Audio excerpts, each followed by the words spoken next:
प्यारे विद्यार्थियों, आज के व्याख्यान का विषय है संक्षेपण के प्रकार और संक्षेपण की विशेषताएं। संक्षेपण के 4 प्रकार होते हैं। पहला होता है स्वतंत्र संक्षेपण, दूसरा प्रवहमान संक्षेपण, तीसरा तालिका संक्षेपण और चौथा स्वतः पूर्ण संक्षेपण।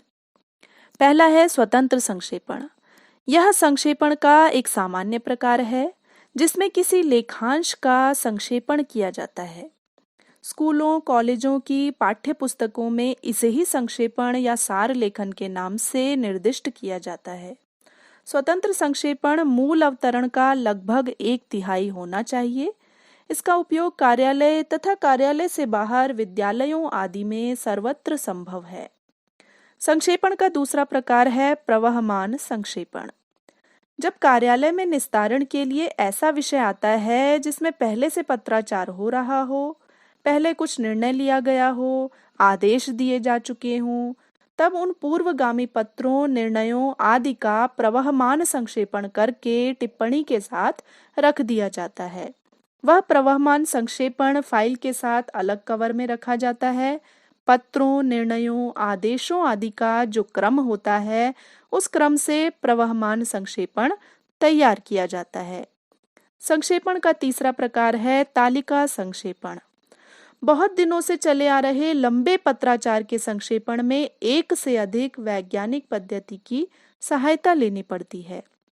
इस पद्धति में क्षैतिज तथा ऊर्ध्वाधर खाने यानी कि कॉलम बनाए जाते हैं। ऊर्ध्वाधर खाने प्रायः 6 होते हैं।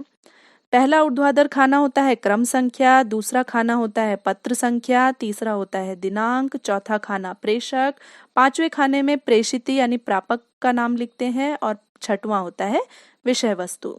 तो क्रम संख्या के नीचे क्रम संख्या लिख दिया, यानी एक से अधिक पत्र आए हैं, बहुत दिनों से पत्राचार चल रहा है तो पहला क्रम संख्या लिखा, दूसरा पहले पत्र की पत्रांक संख्या लिख दिया, फिर उसी पत्र का दिनांक लिख दिया, प्रेषक यानी कि भेजने वाले का नाम लिख दिया, प्रेषिती यानी प्राप्तकर्ता का नाम लिखा और उसके आगे उस पत्र की विषय वस्तु लिखी। उसी के नीचे फिर क्रम संख्या के नीचे 2 लिखा, फिर उस दूसरे पत्र की पत्रांक संख्या लिखी, फिर उसकी दिनांक लिखी और इस तरह से आगे एक तालिका रूप में तालिका संक्षेपण किया जाता है।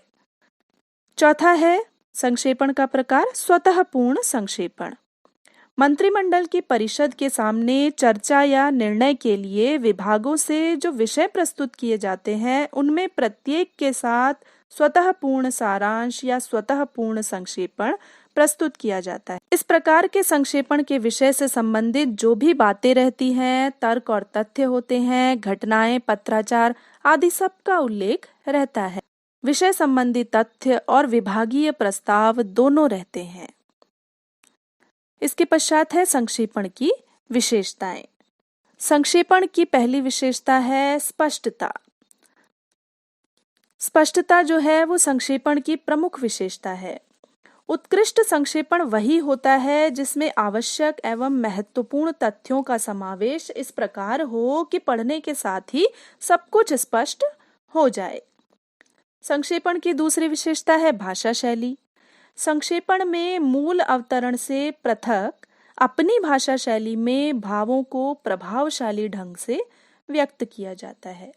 संक्षेपण की तीसरी विशेषता है प्रवाहपूर्ण एवं सरल भाषा।